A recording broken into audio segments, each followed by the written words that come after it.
چند بنیادی مشاغل جو نبی اکرم صلی اللہ علیہ وسلم اس ماہ رمضان المبارک میں ادا فرماتے تھے، ان میں سے چند ایک یہ ہے۔ پہلا معمول صیام رمضان کا ہے، دوسرا معمول نبی اکرم صلی اللہ علیہ وسلم کا قیام رمضان ہے جس کو ہم نماز تراویح کہتے ہیں، تیسرا معمول نبی اکرم صلی اللہ علیہ وسلم کا ختم قرآن ہے، چوتھا معمول نبی اکرم صلی اللہ علیہ وسلم کا رمضان المبارک میں شب بیداری کا مشغلہ ہے، پانچواں معمول نبی اکرم صلی اللہ علیہ وسلم کا رمضان المبارک میں اعتکاف کا تھا، چھٹا معمول نبی اکرم صلی اللہ علیہ وسلم کا رمضان المبارک میں نماز تہجد کو باقی 11 مہینوں کی طرح ہی قائم رکھنے کا تھا، ساتواں معمول نبی اکرم صلی اللہ علیہ وسلم کا رمضان المبارک میں بڑی کثرت کے ساتھ عبادت، ریاضت اور غور و فکر اور مراقبہ کرنے کا تھا، اور آٹھواں معمول رمضان المبارک میں بڑی کثرت کے ساتھ صدقہ اور خیرات کرنے کا تھا۔ یہ وہ چند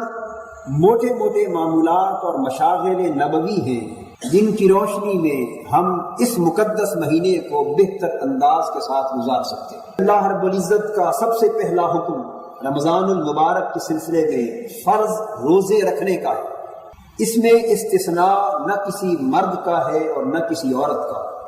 نبی اکرم صلی اللہ علیہ وسلم نے اپنی پوری حیات طیبہ میں حضر کی حالت میں کبھی رمضان کا روزہ قضا نہیں کیا۔ نبی اکرم صلی اللہ علیہ وسلم جب کبھی سفر کی حالت میں ہوتے تو کبھی روزہ رکھ لیتے اور کبھی افطار فرما دیتے تھے۔ حضرت عائشہ صدیقہ رضی اللہ تعالیٰ عنہ فرماتی کہ رمضان میں جو روزے میرے ذمے رہ جاتے تھے میں اگلے رمضان سے پہلے شعبان تک پورے 10 مہینے ان روزوں کی قضا نہ کرتی کہ ممکن ہے کہ میں روزے کی قضا کر رہی ہوں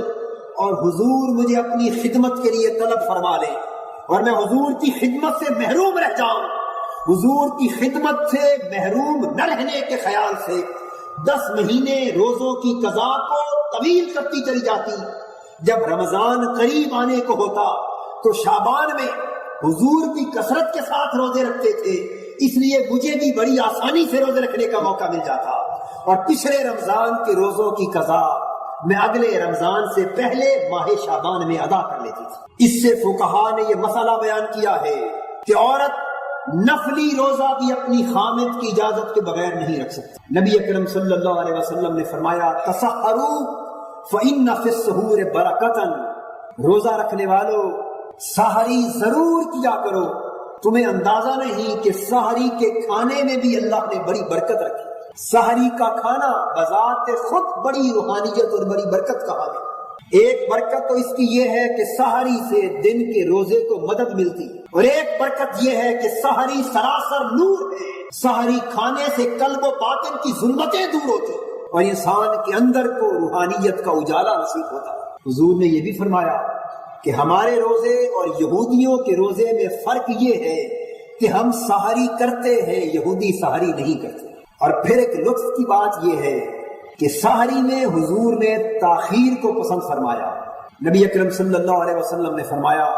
افطار میں جلدی کیا کرو اور سحری میں تاخیر کیا کرو۔ تو سحری کرتے ضرور تھے لیکن آخر وقت میں جا کے کرتے تھے، بہت جلد نہ کرتے تھے۔ اس کے مد مقابل افطار کے لیے تاجیل کا حکم صادر فرمایا۔ حضور صلی اللہ علیہ وسلم ارشاد فرماتے لا یزال الناس بخیر ما اجل الفطر، کہ میری امت کے لوگ اس وقت تک نیکی اور بھلائی پر قائم رہیں گے جب تک وہ افطار میں جلدی کریں، جب تک افطار جلدی کرتے رہیں گے اس وقت تک نیکی کا دامن ان کے ہاتھ سے نہیں چھوٹے گا۔ اور حضور نے یہ بھی واضح فرمایا کہ افطار میں تاخیر کرنا یہودیوں کا شیوا ہے۔ حدیث پاک میں ہے، بخاری اور مسلم میں احادیث آتی کہ یہودی افطار کے لیے ستاروں کے نظر آنے کا انتظار کرتے،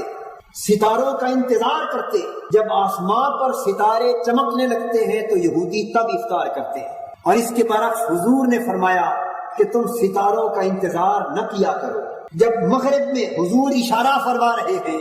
حضور کا ایک ہاتھ مغرب کی سمت میں تھا، ایک ہاتھ مشرق کی سمت میں تھا، میرے آقا فرما رہے تھے جب اس سمت سورج ڈوب جائے